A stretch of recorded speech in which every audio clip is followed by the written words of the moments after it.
Hello. तो कैसे है हमारा पंटर साहब? बोले तो एकदम झकास है कि नहीं? तो हिस्ट्री सिविक्स में चिरने के लिए फिर से लल्ला भैया आ गया है एक नई वीडियो के साथ। और आज हम लोग कौन सा चैप्टर रिवीजन करने वाले हैं? The president and the prime minister.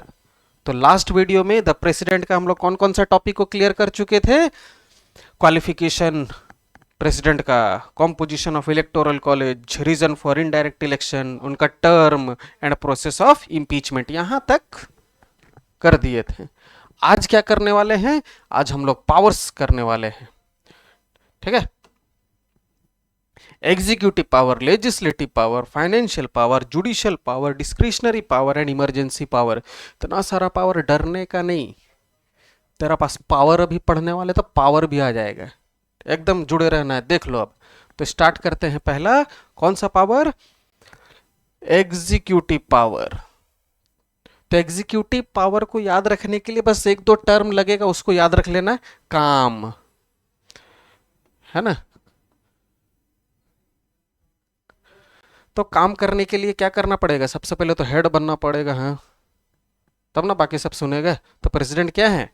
President क्या है? Head of the Indian union. ठीक है? और प्राइम मिनिस्टर जो भी ऑर्डर निकालेंगे वो किनका नाम पे निकालेंगे? प्रेसिडेंट के नाम पे निकालेंगे। तो ऑल एग्जीक्यूटिव ऑर्डर्स, काम करने वाला, ये काम करना, वो काम करना, भले प्राइम मिनिस्टर निकाल रहे पर उनमें नाम किसका होगा? प्रेसिडेंट का। So all executive orders are issued by the prime minister and his cabinet on the name of the president. पहला पॉइंट क्लियर, इससे हो गया। देखो, काम से। अब काम करने के लिए बहुत सारा पोजीशन सब भी होता है ना, तो उसके लिए क्या करना पड़ता है? अपॉइंटमेंट करना पड़ता है। तो अपॉइंटमेंट, जितना भी कॉन्स्टिट्यूशनल पोस्ट सब है ना, हाई हाई पोस्ट सब, उसको अपॉइंट कौन करेंगे? प्रेसिडेंट करेंगे। एकदम सही बोला। इवन द प्राइम मिनिस्टर, बाबू देख लो ना, prime minister is also appointed by the president. पर इसमें क्या है, थोड़ा सा ट्विस्ट क्या है कि उनका मजबूरी रह जाता है। क्यों? क्योंकि लोकसभा में जो लीडर रहता है ना, लोकसभा का जो लीडर, प्रेसिडेंट को उसको as a prime minister choose करना पड़ेगा, और कोई चारा नहीं है, करना पड़ेगा। ठीक है? तो prime minister is also appointed by the president. अब है जितना भी जजेस, चीफ जस्टिस ऑफ इंडिया हो गए, सुप्रीम कोर्ट का जज हो गए, हाई कोर्ट का जज हो गए, सबको कौन अपॉइंट करेंगे? प्रेसिडेंट करेंगे। अब स्टेट में हेड कौन है? गवर्नर हो गए, लेफ्टिनेंट गवर्नर हो गए, उनको भी कौन अपॉइंट करेंगे? प्रेसिडेंट। चीफ कमिश्नर्स हो गए, उनको भी कौन अपॉइंट करेंगे? प्रेसिडेंट करेंगे। अटॉर्नी जनरल, गवर्नमेंट का सलाहकार, वकील, उसको भी कौन अपॉइंट करेंगे? प्रेसिडेंट करेंगे। फिर है the comptroller and auditor general of India, उसको भी कौन अपॉइंट करेंगे? प्रेसिडेंट करेंगे। तो बहुत कोई बच्चे बोलेंगे कौन है सर, कभी सुने नहीं है। अरे सुनेंगे कैसे, तुमको डायरेक्ट बन के दिखाना है। ठीक है? इसका काम क्या है? जैसे आपका क्या होता है कि मम्मी दे दी इतना पैसा, 2,000 रुपये दे दी, फिर तुम जब वापस लाओगे तो मम्मी चेक करेगा, हाँ इसमें इतना, इसमें इतना, इसमें इतना, हाँ ठीक है, 5 रुपये का एक्स्ट्रा लड्डू नहीं खाया ही। तो वही ऑडिट करना हुआ। तो वो उनका हेड, ठीक है, जो पूरा ऑडिट करेंगे, पूरा गवर्नमेंट सरकार का खाता उता कौन करेंगे? ये पोस्ट करेगा, the comptroller and auditor general. तो इसका भी अपॉइंटमेंट कौन? प्रेसिडेंट। अब है जब प्रेसिडेंट रूल लग जाता है, तो प्रेसिडेंट रूल कब कब लगता है? जब वहाँ का ब्रेकडाउन होता है। क्या? गाड़ी नहीं, वहाँ का लेजिस्लेचर, जब कोई है ही नहीं वहाँ लॉ बनाने वाला, तो कौन लॉ बनाएगा? प्रेसिडेंट लॉ बनाएगा। उसी को बोलते हैं प्रेसिडेंट रूल। तो यहाँ पर कौन काम करेगा? फिर काम से ही रिलेट करना है। कौन काम करेगा? In case of president rule, all the administration of the state will come under the president. ठीक है? So the president rule is imposed over the state if there is a breakdown of the state machinery और no party is capable of proving its majority on the floor of the house. कोई है ही नहीं वहाँ law बनाने वाला, तो वहाँ क्या लग जाएगा? प्रेसिडेंट रूल लग जाएगा। प्रेसिडेंट रूल लग जाएगा तो वहाँ का एडमिनिस्ट्रेशन किसके हाथ में आएगा? प्रेसिडेंट के हाथ में आ जाएगा। और लास्ट है यूनियन टेरिटरी, वहां तो कोई है नहीं विधानसभा विधान परिषद, तो उसका एडमिनिस्ट्रेशन भी कौन देखेंगे, प्रेसिडेंट देखेंगे। और जो बॉर्डर एरिया का है उसका भी एडमिनिस्ट्रेशन कौन देखेंगे, प्रेसिडेंट। काम तो देख लो, काम से ही सब खत्म, अपॉइंटमेंट से ही पूरा एग्जीक्यूटिव पावर खत्म। चिराया ना, बस चलो आगे। अब है लेजिस्लेटिव पावर। सर इसमें भी कुछ दे दीजिए। अरे देंगे, जरूर देंगे, काहे नहीं देंगे, इसमें भी मिलेगा, इसमें भी मिलेगा। तो इसमें इजी वाला मिलेगा, पूरा और इजी वाला। पार्लियामेंट, पार्लियामेंट याद रख लेना इसमें, legislative power of the president में पार्लियामेंट। ठीक है, तो पार्लियामेंट चल पहले देख लेते हैं। So the president addresses both houses of the parliament for the first session held after the general election to the Lok Sabha. तो लोकसभा का इलेक्शन हो गया, जनरल इलेक्शन हो गया, और सब मेंबर्स आए, अरे वाह पूरा जीत के आए हैं सब, एक दूसरा से हाथ उत मिलाएंगे, बैठेंगे, हाँ नया नया सीट है। तो फिर प्रेसिडेंट घुसेंगे और बोलेंगे नमस्कार भाइयों और बहनों, ठीक से काम उम कीजिएगा। मतलब पहली बार जब वो सब आएंगे तो उसको एड्रेस कौन करेंगे, प्रेसिडेंट करेंगे, वो घर वाला एड्रेस नहीं। ठीक है, so the president addresses both the houses of the parliament for the first session. Second है he has the power to send messages to both the houses of the parliament related to any parliamentary matter।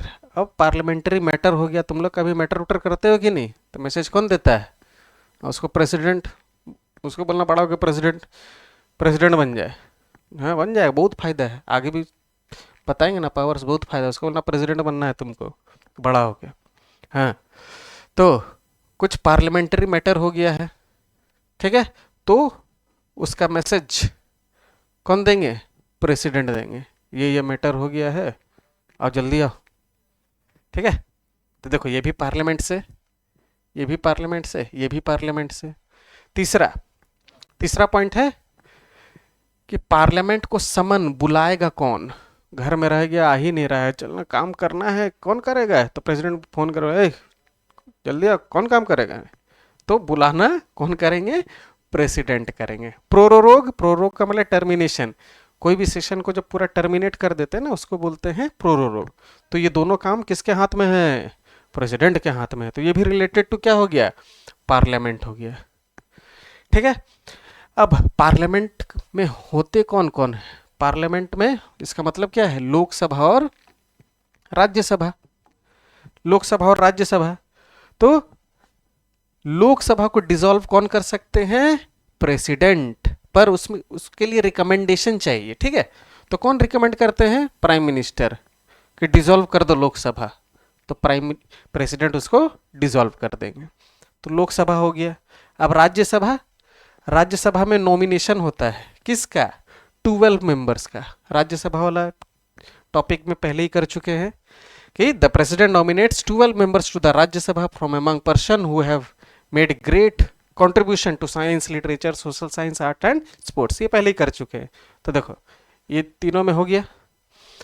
अब है parliament का काम क्या है, क्या काम है पार्लियामेंट का, लॉ बनाना।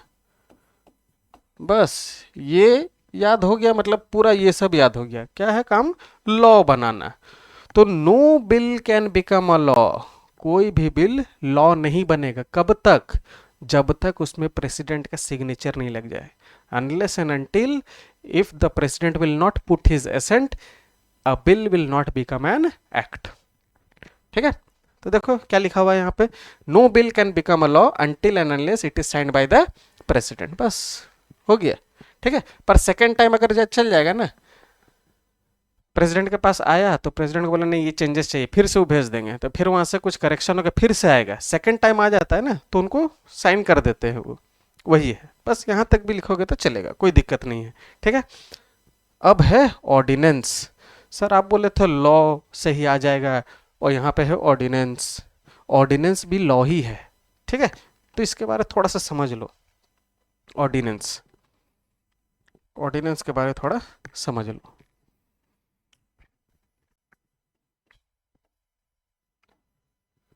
तो ऑर्डिनेंस है क्या, ऑर्डिनेंस लॉ ही है, पर टेम्पररी लॉ है, परमानेंट नहीं है। जैसे लोकसभा टेम्पररी है, राज्यसभा परमानेंट, वैसी ऑर्डिनेंस क्या है, टेम्पररी लॉ है।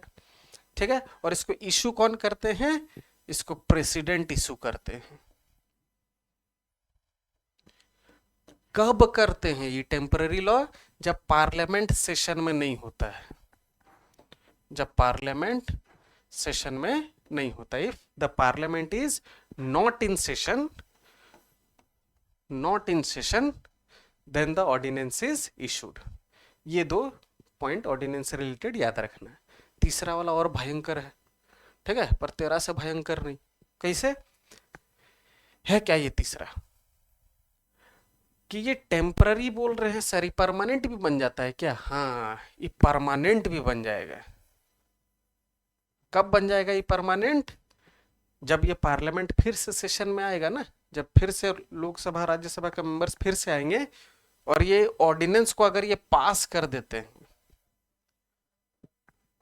तो ये परमानेंट बन जाएगा। बस खाली इसमें याद रखना है कि 6 हफ्ता का पहले पहले ये ऑर्डिनेंस को पास कर देना है, बस हो गया। What is an ordinance? An ordinance is a temporary law which is passed by the president in case of emergency when the parliament is not in session. An ordinance can become a permanent act if it is passed by the parliament within 6 weeks. 6 weeks, बस खत्म। वही है बाबू, चलो देख लेते हैं, वही है यहाँ भी। तो ordinance promulgated by the president, same status है, एक्ट जैसा, when it is passed, when no house in the, it is in the, when the parliament is not in session. फिर वो डिसअप्रूव, ये लैप्स हो जाएगा। कब लैप्स हो जाएगा, अगर वो 6 वीक्स के अंदर अंदर वो पास अगर नहीं होता है। बस यही है, ठीक है। तो खाली टर्म्स को लेना है, बाकी तुम लोग तो समझदार है, ये हो, लिख लोगे खुद से। चलो, अब है गवर्नर। तो जो वो लॉ बनाए थे, ये वाला जो बताए, ये इसी में, तो ये पूरा इंडिया के लिए लॉ बन रहा है, स्टेट के लिए भी तो बनता है ना। तो स्टेट में किसका सिग्नेचर लगता है, लास्ट में गवर्नर का लगता है। पर अगर गवर्नर को लगे कि नहीं, this bill has acquired national importance और इसमें किसका जरूरत है, प्रेसिडेंट का ओपिनियन लेना जरूरत है, तो गवर्नर क्या करेंगे, उसको भेज देंगे प्रेसिडेंट के पास। फिर प्रेसिडेंट देखेंगे, ठीक है, इसमें ये चेंज कर दे, फिर वापस भेज देंगे, ठीक है। तो the governor may reserve some bills passed by the state for taking an opinion of the president, and if president को लगे कुछ चेंज करना है, can send the bill back to the state assembly for reconsideration. बस हो गया, देखो वो लॉ से ही हो गया। अब दूसरा है, अगर कोई स्टेट का नाम चेंज करना है, अगर कोई स्टेट को अलग करना है, तो इसमें भी प्रेसिडेंट का रिकमेंडेशन बहुत जरूरी है। जैसे 2000 में बिहार से क्या अलग हो गया, झारखंड, तो उसमें किसका रिकमेंडेशन था, पहले प्रेसिडेंट रिकमेंड किए होंगे, ठीक है, उनको आया होगा, तभी वो रिकमेंड किए होंगे, तभी वो पूरा प्रोसेस चला, स्टार्ट हुआ होगा पार्लियामेंट में, ठीक है। तो अ bill dealing with altering of state boundaries and formation of new states cannot be introduced without the recommendation of the president। तो ये थोड़ा एक तो एक्सेप्शन है इससे, अदरवाइज पार्लियामेंट से, ये लोकसभा राज्यसभा से ये दोनों, और लॉ से ये दोनों, खत्म लेजिस्लेटिव पावर। चलो आगे बढ़ते हैं, आ जाओ आगे। फाइनेंशियल पावर, पैसा वाला पावर भी इनका पास, पैसा है, मनी है तो हनी है, ठीक है, तो इनके पास भी पैसा वाला पावर। तो पार्लियामेंट में पैसा मतलब मनी बिल है कि नहीं, तो money bill can only originate in the Lok Sabha, पहले ही कर लिए, exclusive power of the Lok Sabha में, ठीक है, पर only on the recommendation of the president he recommend करेंगे, ठीक है। अब हो गया एनुअल बजट। तो एनुअल बजट को पेश कौन करते हैं, टोटल इनकम एक्सपेंडिचर, उसी को बोलते हैं एनुअल बजट। उसको कौन करते हैं, फाइनेंस मिनिस्टर। ठीक है, वो पार्लियामेंट में खड़ी हो जाएंगी और खड़ी हो जाएंगी या खड़े हो जाएंगे और एनुअल बजट जब पेश करेंगे तो इसका मतलब वो किसके बिहाफ में प्रेजेंट कर रहे हैं, प्रेसिडेंट के बिहाफ में। जैसे तुमको पिकनिक जाना है और तुम्हारा दोस्त आया नहीं तो उसका बदले पैसा दे देते, लो तो you are giving the money on behalf of your friend. ठीक है, तो annual budget is placed by the finance minister in the parliament on behalf of the president. वही एनुअल फाइनेंशियल स्टेटमेंट भी, ये तो टोटल मनी हो गया, इतना स्पेंड हुआ, इतना इनकम हुआ, इतना स्पेंड हुआ, कहाँ हुआ, कितना हुआ, कैसे हुआ, पूरा एक्सप्लेनेशन के साथ वो स्टेटमेंट लग जाएगा। जैसे बैंक में भी होता है ना स्टेटमेंट, मतलब पूरा हो जाता है, तो वो भी is laid in the parliament on the behalf of president. ये भी खत्म। अब लास्ट है विथड्रॉवल ऑफ मनी। कहाँ से बोले हैं, पैसा कहाँ से यूज निकाला जाता है, वो बैंक का नाम है कॉन्टीजेंसी फंड ऑफ इंडिया। ठीक है, तो उसका विथड्रॉवल कब कर सकते हैं, जब तक कि उसमें प्रेसिडेंट का रिकमेंडेशन ना हो, तभी उसमें से पैसा निकलेगा, नहीं तो पैसा नहीं निकलेगा। पप्पा का पैसा चाहिए चेक में तभी निकलेगा, नहीं तो नहीं निकलेगा, है कि नहीं। और लास्ट ये जो है अपॉइंटमेंट, इसको थोड़ा सा ध्यान रखना है क्योंकि अपॉइंटमेंट इससे पहले वाला में था। तो जो फाइनेंस कमीशन है उसका अपॉइंटमेंट कौन करते हैं, प्रेसिडेंट, हर 5 साल में। तो सर ये अपॉइंटमेंट वाला उसमें का ही नहीं, क्योंकि ये फाइनेंस रिलेटेड टू पैसा, that is why it will come under financial power.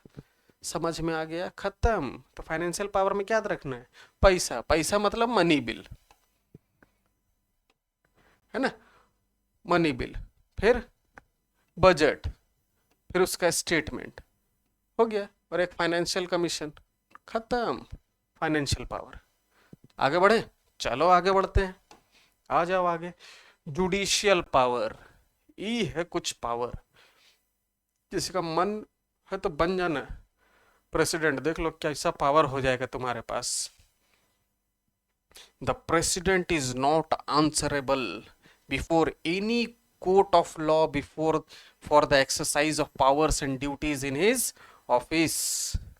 अब तुमको घर में भी कुछ करने के लिए परमिशन चाहिए मम्मी से, पापा से, खा ले मम्मी अभी, अब चल पढ़ो, खाली खाएंगे खाएंगे, खेलेगा खेलेगा। पर यहाँ पे देख लो कोर्ट भी कुछ नहीं पढ़ बोलेगा, सुप्रीम कोर्ट का जज भी प्रेसिडेंट को कुछ नहीं बोलेंगे कि ऐसे काम नहीं कर रहे आप, ऐसे काम नहीं कर रहे। देख ले बाबू पावर प्रेसिडेंट का। और भयंकर वाला पावर, फिर से तो और भयंकर वाला पावर कि no criminal offences can be registered against him during his tenure as a president. मतलब 5 साल के लिए जो है बनते हैं ना प्रेसिडेंट, तो कोई दोस्त बोलेगा इसको फंसाते हैं हम, बहुत उड़ रहा है प्रेसिडेंट बन के, जाएगा बोलेगा झूठा केस लगा देगा, ये मेरा हाथ तोड़ दिया, तो पुलिस वाला उठेगा डंडा से, उससे जल्दी भागो नहीं तो तेरा हाथ तोड़ देंगे। क्या है, एफआईआर लिखिए, अरे प्रेसिडेंट है, नहीं लिखाएगा, कॉन्स्टिट्यूशन में लिखा हुआ जब तक वो प्रेसिडेंट है उसके अगेंस्ट में कोई भी क्रिमिनल ऑफेंस रजिस्टर कर ही नहीं पाएंगे। देख रहा है। तीसरा वाला और भयंकर, क्या कि the president has the power to grant pardon, reprieve and respite और commute the sentence of any person convicted for any offence. कोई जेल में है, उसको 50 साल का सजा मिला है, 15 साल का सजा मिला है, बट प्रेसिडेंट को पता चल गया कि नहीं ये अच्छा है, सुधर गया है, तो प्रेसिडेंट उसको रिलीव दे सकते हैं। 50 है उसका, ठीक है उसको 25 कर दो, ठीक है एक काम करो, वो और सुधर गया है क्या, कुछ नहीं करता है, बोलता भी नहीं आजकल, पहले तो पूरा गुंडागर्दी करता था, अभी कुछ बोलता ही नहीं है, बोलता मौन मौन व्रत कर लिए, पूरा कुछ नहीं करेंगे, ठीक है इसको छोड़ दो। तो ये पावर भी प्रेसिडेंट के पास भी है, ठीक है। चलो तो जुडिशियल पावर खत्म। अब आ जाओ discretionary power of the president. ये बहुत इंपॉर्टेंट, बहुत मतलब बहुत इंपॉर्टेंट का है, क्योंकि बाकी सब जो पावर है ना वो किसी का इशारा में वो कर रहे थे। किसका इशारा में कर रहे थे, प्राइम मिनिस्टर का, हर जगह recommendation of the prime minister, on the advice of prime minister, ऐसा था ना। पर ये डिस्क्रिशनरी पावर इसका खुद का है, अपने मन से वो करते हैं, ठीक है। तो the president can appoint the prime minister where there is hung parliament. Hung मतलब क्या? मतलब अगर कोई भी पॉलिटिकल पार्टी के पास अगर मेजोरिटी नहीं है तो लीडर तो कोई हुआ ही नहीं। प्रेसिडेंट किसको अपॉइंट करेंगे एज अ प्राइम मिनिस्टर? जो लीडर है। अब कोई लीडर बन ही नहीं रहा है, क्यों नहीं? क्योंकि वो मेजोरिटी है ही नहीं। तब जब हंग पार्लियामेंट हो जाएगा तब प्रेसिडेंट अपॉइंट करेंगे किसको? प्राइम मिनिस्टर को, ठीक है। तो डिस्क्रिशनरी में ये वर्ड को लिख लेना, प्राइम मिनिस्टर, इसी से पॉइंट सब मिल जाएगा when there is a hung parliament. दूसरा है इफ द प्राइम मिनिस्टर, अगर सडन डेथ हो जाता है उनका, या कोई भी रूलिंग पार्टी अपना लीडर को इलेक्ट नहीं कर पाते हैं कि कौन बनेगा, कोई बोलेगा हम बनेंगे, कोई बोलेगा हम बनेंगे, तो कोई बन ही नहीं रहा है, तो उस समय भी कौन बनाएंगे? प्रेसिडेंट उसको अपॉइंट कर देंगे, ठीक है। अब when the ruling party loses it's majority, अगर लोकसभा में नो कॉन्फिडेंस मोशन पड़े थे ना, रूलिंग पार्टी अगर अपना मेजोरिटी को लूज कर देती है तो क्या हो जाएगा? लोकसभा डिसॉल्व हो जाएगा। कौन करता है? प्रेसिडेंट, फिर on the advice of prime minister. ये पहले ही कर चुके हैं, तो वही है ये, ठीक है। पर इसके पास पावर क्या है कि ये प्रेसिडेंट के हाथ में है कि वो फिर से नया इलेक्शन कराएं कि बाकी सबको बोल दे कि आप लोग एक काम करो, आपस में कोलिजन गवर्नमेंट फॉर्म कर दो। मतलब दो पार्टी मिल जाएगा, वो सब अपने लीडर बना देगा, ठीक है। या कोई ओपोजिशन पार्टी को ही बोल देगा कि आप लोग अपने से गवर्नमेंट बना दीजिए, आप ही लोग में से एक तो प्राइम मिनिस्टर आ जाएगा, फिर से कहा इलेक्शन कराने का, ठीक है। तो या तो डिसॉल्व कर देंगे या तो क्या करेंगे? The former may ask recommendation of the leader of the other party to prove their majority on the floor of the house. अगर गवर्नमेंट वाला पार्टी, रूलिंग पार्टी का मेजोरिटी चला गया तो दूसरे के पास तो आया, तो दिखाओ तेरा मेजोरिटी। ये प्रेसिडेंट के पास पावर है। अगर वो दिखा दिया हाँ मेरे पास आ गया, ठीक है, तो बना लो प्रेसिडेंट, प्राइम मिनिस्टर। क्लियर? अब the president can dismiss the minister of the government if they lose the confidence in the house. अगर नो कॉन्फिडेंस मोशन पास हो गया तो जितना भी मिनिस्टर है क्या करना पड़ेगा? उनको रेजिग्नेशन देना पड़ेगा। पर कोई कोई बोलेगा नहीं हम नहीं जाएंगे, कुछ भी हो जाए, हो गया डिसॉल्व हो गया तो हो गया, हम नहीं जाएंगे। तो प्रेसिडेंट बोला कैसे नहीं जाएगा? हैं? कैसे नहीं जाएगा? हम है ना, रिजाइन दे दो खुद, नहीं तो फिर भेजेंगे। भेजेगा दो ठो। तो these all are what? Discretionary power of the president, खुद का पावर। क्लियर? चलो खत्म। अब नेक्स्ट इमरजेंसी। तो लगा है ना इमरजेंसी? तो इमरजेंसी किसको बोलते हैं? सडन और unforeseen situation demanding immediate action. बहुत बार हुआ होगा कि नहीं? Emergency madam, emergency. तो इंडिया में 3 टाइप का इमरजेंसी है, और वो तीनों इमरजेंसी कौन इशू करेंगे? It will be promulgated by whom? By the president of India, ठीक है। पहला है नेशनल इमरजेंसी। नेशनल, तो नेशनल इमरजेंसी कब इंट्रोड्यूस होगा, कब इशू होगा पूरा? If there is a danger of foreign aggression to the peace and security of the country. अगर कोई बाहर से कंट्री कोई आएगा इंडिया में, वॉर कर देगा इंडिया में, पाकिस्तान तो नहीं सकेगा भी नहीं, अमेरिका, तभी दोस्ती बन गया, जान गया इंडिया से सकेंगे। अब कोई ना, अब एलियन उलियन सकेगा, बाहर वाला सकती, अब इंडिया से कोई नहीं सकेगा। तो वैसा कोई आया और इंडिया में कोई अटैक कर दिया, तब इंडिया में क्या लग जाएगा? National emergency. कौन लगाएंगे? प्रेसिडेंट लगाएंगे, ठीक है। सिविल वॉर ये सब में भी नेशनल इमरजेंसी लग जाएगा, प्रेसिडेंट लगाएंगे। फिर है ब्रेकडाउन ऑफ कॉन्स्टिट्यूशनल मिशनरी, 3-4 बार कर चुके हैं, है कि नहीं? मतलब एक स्टेट है और स्टेट में लेजिस्लेचर है ही नहीं, वहाँ का एडमिनिस्ट्रेशन कौन चलाएगा, कौन देखेगा, लॉ कौन पास करेगा, कौन देखेगा तुमको? तो प्रेसिडेंट देखेंगे उनको, तो उसको उसी को बोलते हैं क्या? प्रेसिडेंट रूल, ठीक है। एक ये हो गया। दूसरा क्या हो जाता है? अगर गवर्नर को लगा कि जो अभी प्रेजेंट गवर्नमेंट है वो ठीक से काम नहीं कर रहा है, स्टेट को नीचे लेते हुए जा रहा है, स्टेट का डेवलपमेंट नहीं हो रहा है, तो वो क्या करेंगे? If the president can receive a report from the governor that the governance of the state cannot be carried on on in accordance with the provision of the constitution, he may declare an emergency. अगर वो government कोई state का constitution के against काम कर रहा है, उल्टा सीधा अपना मन से काम करने लगा, तो गवर्नर प्रेसिडेंट को लिख देंगे और प्रेसिडेंट क्या कर देंगे? वहां पे इमरजेंसी लगा देंगे, और उस समय वहां पे इमरजेंसी लग गया तो पूरा पावर प्रेसिडेंट के पास आ जाएगा। ठीक है। लास्ट है फाइनेंशियल इमरजेंसी। पैसा आज तक नहीं लगा है। ठीक है, मतलब ये होता क्या है? A setback to the financial stability of the country is likely to occur or has occurred. तो पैसा तुमको जब पॉकेट मनी मिलता है, 500 रुपया मिला है एक हफ्ता के लिए, तो 5 दिन के बाद क्या लगा लेते हो अपने आप में? फाइनेंशियल इमरजेंसी, क्योंकि उस समय 500 का 50 हो जाता है, तो नहीं तो खर्चा नहीं करेंगे, 2 दिन और बचा है कि नहीं? तो इंडिया में भी वही, अगर लगे कि हाँ फाइनेंशियल क्राइसिस होने वाला है इंडिया में, तो प्रेसिडेंट क्या लगा देंगे? फाइनेंशियल इमरजेंसी लगा देंगे। तो ये 3 टाइप का इमरजेंसी क्लियर। नेशनल NBF है ना, BF, ठीक है, नो BF, बहुत बढ़िया। तो नो BF से इमरजेंसी पावर खत्म। अब बढ़ते हैं आगे। वाह, तो नो BF रहने से अभी देख लो कितना सुंदर है। तो ऐसे ही रहने का, हंसते रहने का, मुस्कुराते रहने का। मिलते हैं नेक्स्ट वीडियो में। जय हिंद, जय भारत।